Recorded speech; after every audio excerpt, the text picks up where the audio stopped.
प्रिय दर्शकों, राधे राधे, जय श्री कृष्ण।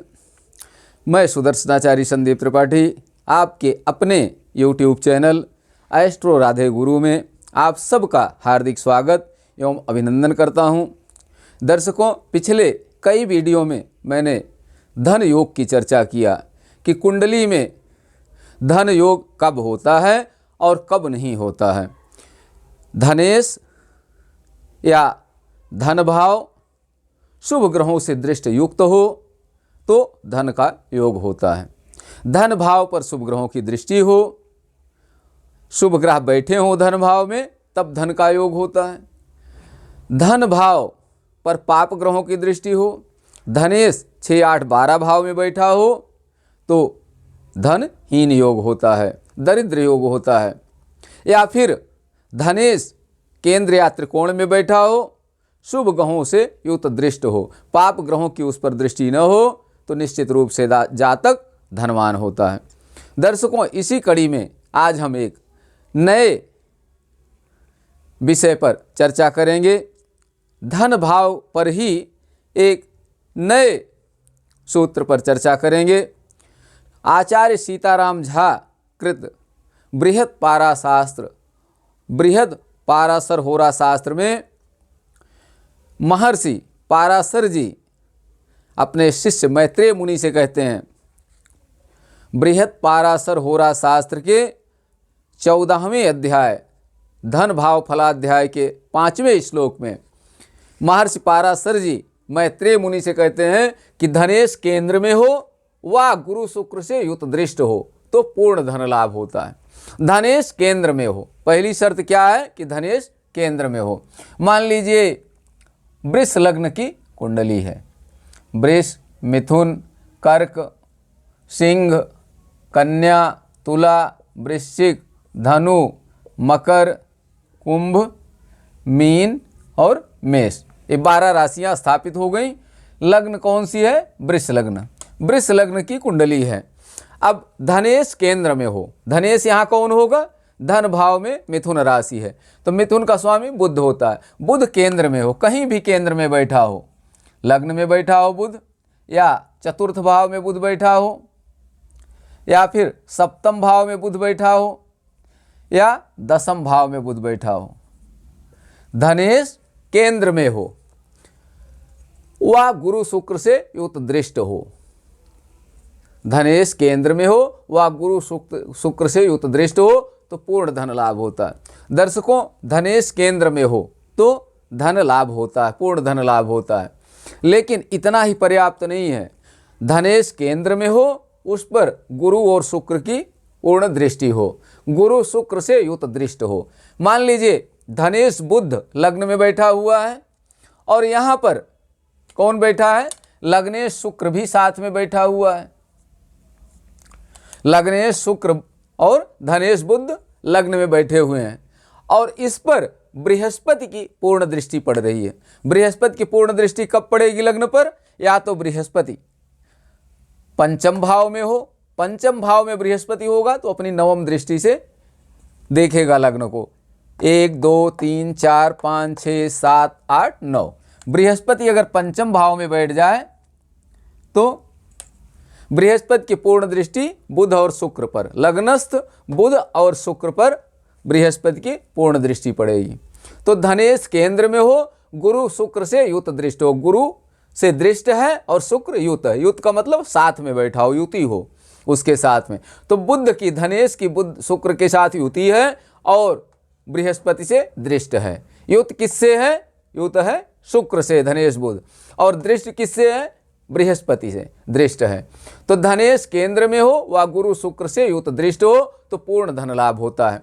जिसकी कुंडली में इस प्रकार का योग हो, वृष लग्न की कुंडली हो या किसी भी कुंडली में, किसी भी लग्न की कुंडली में धनेश केंद्र में हो, शुक्र हो साथ में या गुरु हो, और उस पर अगर शुक्र साथ में है तो बृहस्पति की पूर्ण दृष्टि पड़ रही हो, धनेश शुक्र के साथ लग्न में हो और उस पर बृहस्पति की पूर्ण दृष्टि पड़ रही हो, या फिर धनेश लग्न में हो और साथ में कौन बैठा हो? बृहस्पति बैठा हो और उस पर शुक्र की पूर्ण दृष्टि हो तो जातक पूर्ण धनवान होता है। तो यहाँ देखिए धनेश बुध लग्न में है, शुक्र से युत है और बृहस्पति की पूर्ण दृष्टि पड़ रही है। बृहस्पति पंचम भाव में बैठकर पूर्ण दृष्टि से देख रहा है। अपने से सप्तम भाव को सब ग्रह पूर्ण दृष्टि से देखते हैं, लेकिन बृहस्पति पंचम और नवम से भी पूर्ण दृष्टि से देखता है। बृहस्पति सप्तम भाव से तो पूर्ण दृष्टि से देखता ही देखता है, लेकिन सप्तम के साथ साथ पंचम और नवम भाव में बैठकर भी लग्न को पूर्ण दृष्टि से देखता है। तो बृहस्पति लग्न को देख रहा है बुध शुक्र को। अगला, अगर बृहस्पति सप्तम भाव में स्थित हो जाए, यहां पर बृहस्पति सप्तम भाव में बैठा हो,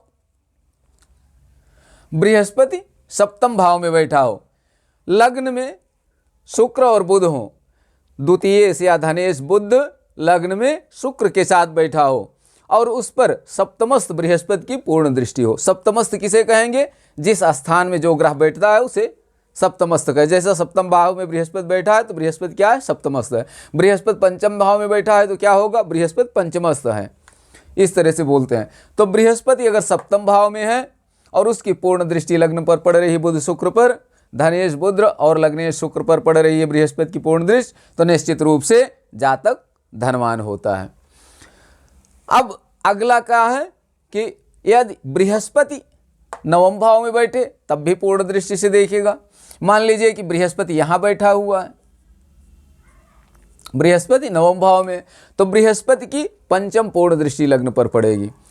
लग्नेश शुक्र और धनेश बुध साथ में लग्न में बैठे हुए हैं और बृहस्पति की इस पर पंचम पूर्ण दृष्टि पड़ रही है। 1 2 3 4 5 पूर्ण दृष्टि। ऐसा जातक निश्चित रूप से पूर्ण धनवान होता है, पूर्ण धन लाभ होता है ऐसे जातक को।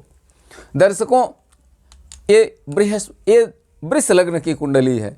बुध और शुक्र की युति होने पर ऐसा योग होगा। लेकिन एक सूत्र और याद रखें इसी के साथ कि बुध और शुक्र धनेश और लग्नेश साथ में बैठे हुए हैं, बुध और शुक्र साथ में बैठे हुए हैं, बृहस्पति की पूर्ण दृष्टि पड़ रही है, तब तो पूर्ण धन लाभ है ही।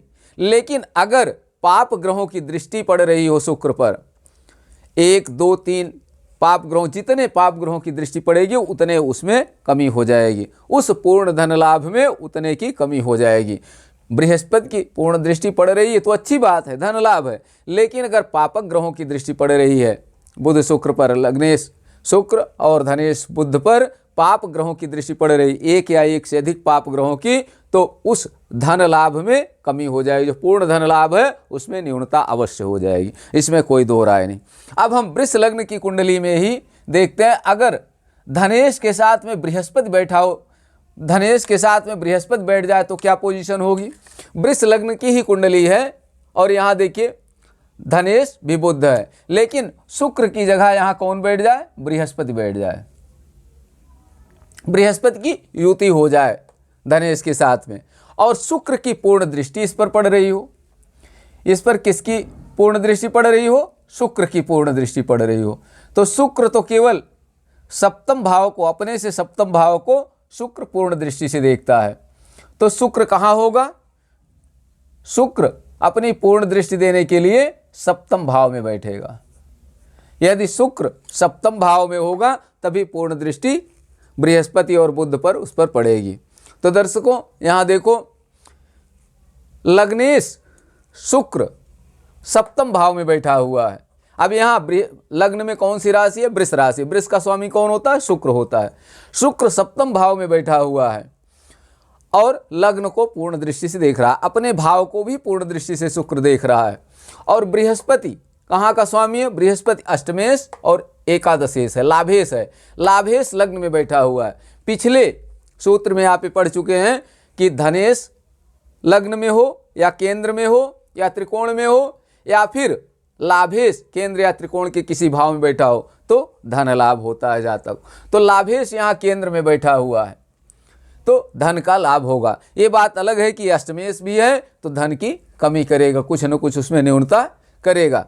लेकिन लाभेश बृहस्पति लग्न में बैठा हुआ, केंद्र में बैठा है तो धन का लाभ होगा। अब धनेश भी साथ में बैठा है। धनेश बुध और लाभेश बृहस्पति दोनों केंद्र में हैं। और कौन से केंद्र में? लग्न में है, मुख्य केंद्र में बैठे हुए हैं लग्न में ही। और इस पर शुक्र की पूर्ण दृष्टि पड़ रही है। और शुक्र भी कमजोर नहीं है, शुक्र भी लग्नेश है। शुक्र दो तरह से योग कारक यहाँ बन रहा है। शुक्र की पूर्ण दृष्टि, देखिए इस लग्न के लिए शुक्र योग कारक नहीं है। महर्षि पाराशर जी ने कहा कि वृष लग्न के लिए शुक्र शुभ नहीं, क्योंकि इसकी मूल त्रिकोण राशि खष्टम भाव में, लेकिन यहाँ इसलिए शुभ है क्योंकि शुक्र सप्तम में बैठकर अपनी वृष राशि को पूर्ण दृष्टि से देख रहा है। और धनेश, बुध और बृहस्पति भी लग्न में बैठे हैं, इस पर भी शुक्र और बुध की पूर्ण दृष्टि पड़ रही है। तो धनेश केंद्र में हो, धनेश केंद्र में है बुध, व गुरु शुक्र से युक्त दृष्ट हो, गुरु और शुक्र से युक्त दृष्ट, गुरु साथ में बैठा है, शुक्र की दृष्टि पड़ रही है इस पर। तो दर्शकों, ये महाधन लाभ है ऐसे जातक को जिसकी कुंडली में इस प्रकार का योग होगा, जिसकी वृष लग्न होगी, धनेश बुध और लाभेश बृहस्पति लग्न में बैठे हों। हाँ, वो अस्त न हो सूर्य के साथ, अगर अस्त होंगे तो योग कमजोर हो जाएगा, और उन पर सप्तमस्थ शुक्र की पूर्ण दृष्टि पड़ रही हो, ऐसा जातक निश्चित रूप से महाधनवान होगा, बशर्ते कि पाप ग्रहों की दृष्टि न हो। लग्न पर पाप ग्रहों की दृष्टि न हो, लग्न पर पाप ग्रह या क्रूर ग्रह की दृष्टि न हो। अगर लग्न पर एक या एक से अधिक पाप ग्रहों या क्रूर ग्रहों की दृष्टि पड़ेगी, तो जितने ग्रहों की पूर्ण दृष्टि पड़ेगी उतने धन भाव में कमी हो जाए, उतने ही धन योग में कमी हो जाएगी। इसलिए अगर यदि कुंडली में बुध और बृहस्पति, धनेश और लाभेश लग्न में बैठे हैं, उस पर शुभ ग्रह शुक्र की पूर्ण दृष्टि पड़ रही है, किसी पापक ग्रह की दृष्टि नहीं पड़ रही है, या पापक ग्रह कोई साथ में नहीं बैठा हुआ है, तो निश्चित रूप से ऐसा जातक महाधनवान होता है, इसमें कोई संदेह नहीं। दर्शकों, ये तो रही बृहत पाराशर होरा शास्त्र के 14वें अध्याय धन भाव फलाध्याय के 5वें श्लोक की चर्चा। आज हम यहीं तक चर्चा करेंगे। अगले वीडियो में हम पुनः एक नया सूत्र लेकर आप सबके सामने उपस्थित होंगे।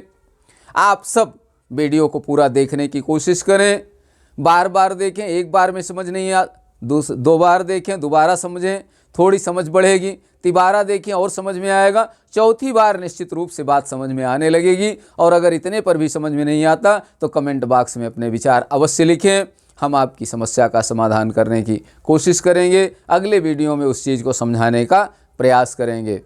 अधिक से अधिक वीडियो देखने का प्रयास करें, और हमारे जो नए दर्शक हैं, अगर चैनल को अभी तक सब्सक्राइब नहीं किए हैं तो चैनल को सब्सक्राइब करें, लाइक करें, शेयर करें, अधिक से अधिक लोगों को जोड़ने का प्रयास करें, और एक दूसरे की कुंडली लेकर निर्भीक होकर के कुंडली देखने का प्रयास करें। मांग करके किसी कुंडली, लाओ हम आपकी कुंडली देखते हैं, देखने का प्रयास करें। भले कुछ नहीं आता है, एक सीढ़ी पर तो आप चलेंगे। अगर हिमालय की चोटी पर चढ़ने वाला नीचे से हिमालय पर्वत को देखेगा तो कभी हिम्मत नहीं कर पाएगा वो, लेकिन हिम्मत बांध के जब चलने लगता है तो धीरे धीरे ऊंचाई कम होने लगती है, और एक दिन वही शीर्ष पर झंडा फहराता है और उसी का जग में नाम रोशन होता है, अपने लक्ष्य पर सफल होता है। जो लक्ष्य को देख कर ही घबरा जाता है कि कैसे होगा, वो कुछ नहीं कर सकता। इसलिए निश्चित रूप से वीडियो को देखें, बार बार देखें, समझने की कोशिश करें। ज्योतिष बहुत सरल है, ज्योतिष एक विज्ञान है, कोई जादुई नहीं है, एक विज्ञान है, और विज्ञान तो हम सबको जानना चाहिए। विज्ञान तो हम सबके कण कण में है, रग रग में है, बस ज़रूरत है जागृत करने की अपने को। दर्शकों, आज यहीं तक। आप सबको राधे राधे, जय श्री कृष्ण। आप सब स्वस्थ रहें, मस्त रहें, हंसते मुस्कुराते रहें।